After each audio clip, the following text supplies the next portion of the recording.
तर माझं कुंकवाच्या वेळेस ना एक गोष्ट घडली होती. काय झालं होतं माहिती का, माझं कुंकू वगैरे ठरलं, म्हणजे आजी घरोघर बघून आली. तर मला आजीने शेतामध्ये नेलं, तिकडनं आम्ही आलो. त्याच्यानंतर मग आजीने एक मला काम सांगितलं होतं. म्हणे तू काय कर म्हणे, इथं गल्लीमध्ये जर कोणी तूप विकायला आलं ना म्हणे, तर तू ते तूप घेऊन ठेवजो म्हणे. तर आजीने मला पैसे पण दिले.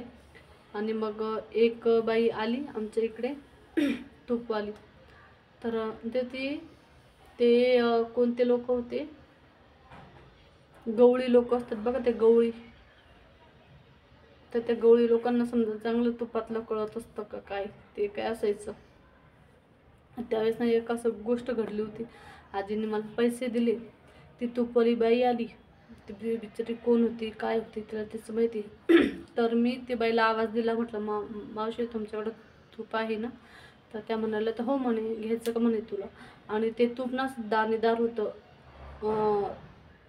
रव्या टाईप होतं. तर ते रव्या टाईप तूप असल्यामुळे मग मी घेताना पण खूप अशी घाबरत घ्यायची तूप.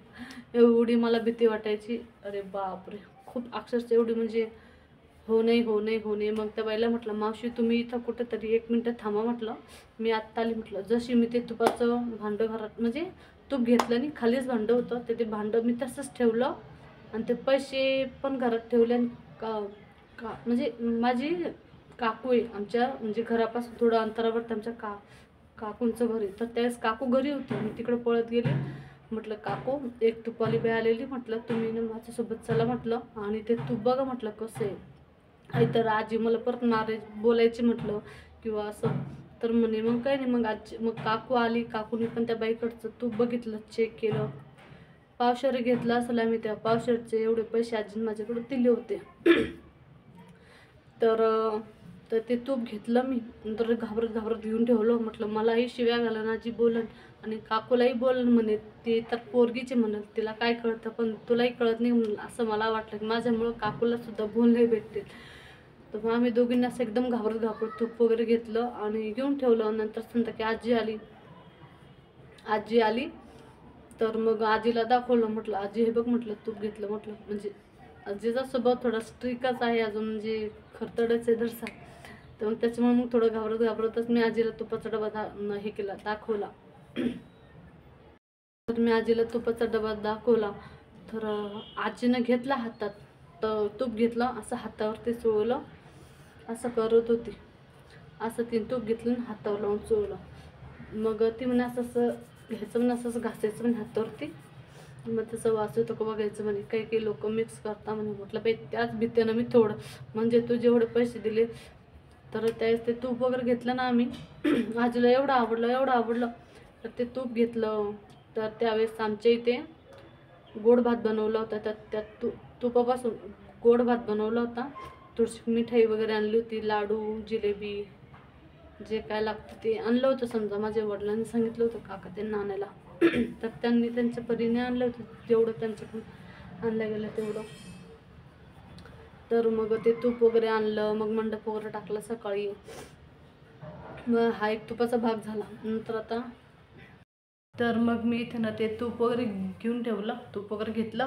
आणि मग नंतर तो कार्यक्रम झाला, सगळं झालं, म्हणजे छान वाटलं, सगळ्यांना आवडलं. तो काही भात वगैरे बनवला होता, गोड भात म्हणतात बघा त्याला. तर तो भात वगैरे बनवला त्या तुपामध्ये. तो कार्यक्रम झाला. आजीला खूप आवडलं होतं तूप. आणि मग मला अजूनसुद्धा माझी आजी म्हणते, अगं तू ते तूप घेतलं होतं तसं तूप अजून मला कुठंच भेटलं नाही म्हणे. कुठंच नाही. मी किती वेळेस बघितलं म्हटलं की तूप पण तू जसं घेतलं होतं, पण आता ते काय, ते नशिबानंच भेटलं की कसं म्हटलं, ते त्यालाच माहिती, परमेश्वराला. अजून पण माझ्या आजीला त्या तुपाची आठवण येते की म्हणे बाई तू ते तूप कोणाकडून घेतलं. आणि ती बाई परत तशी बाई किंवा तशा तुपासारखी बाई ती आलीच नाही म्हणे अजून पण. तरी त्या माझ्या आजीला अजूनसुद्धा, एवढे माझ्या लग्नाला 10 वर्ष झाली, आणि मी एकदम असं घाबरत घेतलं होतं, पण आजीला एवढं आवडलं ना.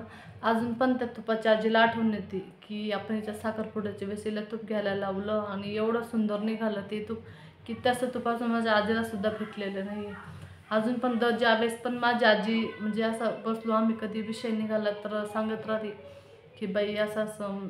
म्हटलं जाऊ दे का आता, ज्या वेळेस जे काही भेटायचं होतं ते नशिबाने भेटलं म्हटलं आपल्या.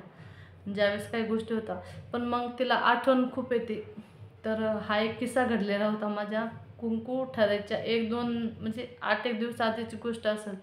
तर मी तो तुमच्यासोबत शेअर केला आहे. तुम्हाला नक्की हा व्हिडिओ कसा वाटला कमेंट करून सांगा. आणि चॅनलवर नवीन असाल चॅनलला सबस्क्राईब करायला विसरू नका आणि बेल आयकॉन पण प्रेस करा, जेणेकरून तुम्हाला प्रत्येक सुख दुःख चांगल्या वाईट गोष्टी व्हिडिओची नोटिफिकेशन भेटत जाईल. आणि असंच मला व्हिडिओला सपोर्ट करत राहा आणि भेटू परत एकदा नेक्स्ट व्हिडिओमध्ये. तोपर्यंत बाय बाय, काळजी घ्या, सुस्त राहा, मस्त राहा. श्री स्वामी समर्थ सगळ्यांना.